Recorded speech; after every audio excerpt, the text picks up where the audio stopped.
So matter ఏంటంటే ఇవాళ ఒక మంచి మాట మీతో షేర్ చేసుకోవాలనిపించింది అనమాట. ఇంకా పొద్దున్నే మా ఆఫీస్కి వెళ్ళిపోయేసరికి ఏదో సిస్టంలో ఒక ఇష్యూ వచ్చింది, దాన్ని ఫాలో అప్ చేయడానికి ఒక కేసు రేస్ చేయాలి అని అన్నారనమాట. అయితే నేను పొద్దున పోగానే నిన్న ఈవినింగ్ లేట్గా వచ్చా, మార్నింగ్ కూడా మళ్ళీ పొద్దున్న ఎర్లీగా వెళ్ళిపోయాను వర్క్ ఉందని. అంతా నా మీదకే పోస్ట్ చేసినట్టు అనిపించేసి నేను రివర్స్లో ఏమన్నానంటే, నా కోసం ఎందుకు వెయిట్ చేస్తున్నారు, మీరే చేసేయచ్చు కదా అని అన్నారనమాట. నా కొలీగ్ చాలా చాలా మంచి అమ్మాయి అనమాట.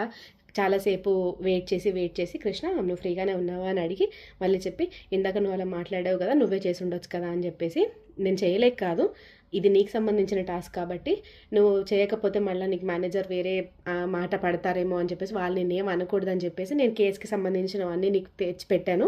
So now you just have to raise a case and finish the task అని చెప్పిందనమాట. నేను ఓ షిట్ ఇలా అనుకోకుండా అనేసని అని అంటే నేను ఎంత లక్కీగా ఫీల్ అవుతా అంటే నా లైఫ్లో నాకు ఏదైనా ఫ్రస్ట్రేషన్ వచ్చినా సరే తీసుకోవడానికి జనాలు ఉన్నారు. Like I'm really thankful. అప్పుడప్పుడు నా బిహేవియర్కి నేను చాలాసార్లు సిగ్గుపాటు కట్టిస్తూ ఉంటాను, కానీ మారనమాట, మారే టైప్ కాదు.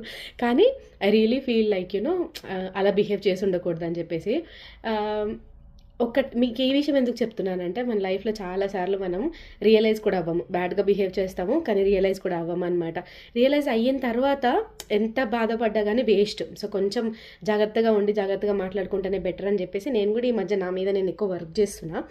కానీ ఈ స్టోరీ మరి మీకెందుకు చెప్పినానంటే, రీసెంట్ టైమ్స్లో మీరు కూడా ఎవరి మీదైనా అరుచుంటారు కదా, లేకపోతే మీరు కూడా ఎవరి మీదైనా అన్నెసెసరీగా ఆఫీస్ బర్డెన్ తీసుకొచ్చేసి చేసేయడమో, లేకపోతే అన్రీజనబుల్గా రియాక్ట్ అయ్యి ఉంటారు కదా. అలా ఎవరైనా ఉంటే మీ లైఫ్లో take a minute, address it. లేదు నేను అలా చేసి ఉండకూడదు అని చెప్పి మీరు అనుకొని వాళ్ళకి ఒకసారి సారీ చెప్పి ఆ మ్యాటర్ని క్లోజ్ చేసుకుంటే మీరు వాళ్ళతో హ్యాపీగా ఉండొచ్చు అనమాట. నేను అనన్య హ్యాపీగా ఉన్నట్టు. బాయ్.